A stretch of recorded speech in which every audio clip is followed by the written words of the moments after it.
We are exploring signalling with NetNumber. Now, Alberto, tell me a little bit more about your position and what you do with NetNumber.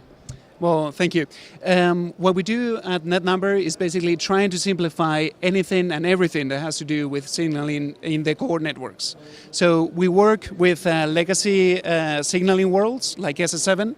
We do work with the current signaling worlds like the ones on SIP and IMS, and we work with the future ones, which are the ones like Diameter. And what we do is we have a single platform on top of which we can deploy all that mess that comes with all these three different signaling worlds.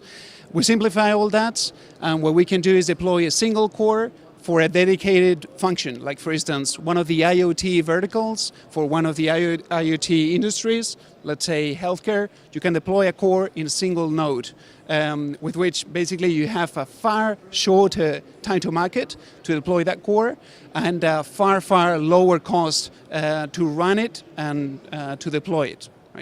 So essentially you're simplifying the service for your clients. Yeah, we are simplifying the service. We're simplifying as I was saying, the actual core network. We are reducing the amount of signaling that is required to run that network. And we are simplifying as well the operations for the network itself. That's great. Tell me about the clients that you have and how your service has benefited them as well. Mm-hmm. We are a US-based company. And as such, our first customers were US-based as well. We've got the likes of Verizon there and many of the cable operators here in Europe, and particularly here in the UK. We do have Vodafone as one of our largest customers. We've got deployments with them all around the world. We've got British Telecom as well as one of our biggest customers, with Titan, our product being deployed there for more than 8 years now, being live.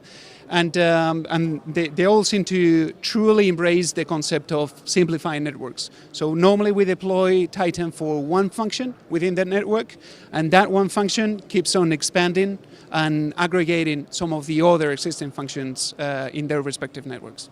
So where did NetNumber go from here? What's next in your journey? What's next in our journey? The next is, as I was saying, quite possibly getting into these new spaces like the Internet of Things, where we can provide a dramatic different view on simple core networks. As I was saying before, dedicated ones for just one very purpose or one use case. And as well, one of our biggest expansion areas now is security, network security. So we have developed this application, which is what we call SS7 Firewall, which is being deployed as we speak by Vodafone, and it is in very high demand. Because basically what operators have realized is that they've got a big security gap in their networks, which is precisely the old legacy ones. Those networks were not thought for security problems, so there's no authentication there, and hence that's an open door for any bad guys to jump in to their existing networks. That's really interesting. Thank you so much for your insight and for your time, Alberto. Cheers. Thank you very much.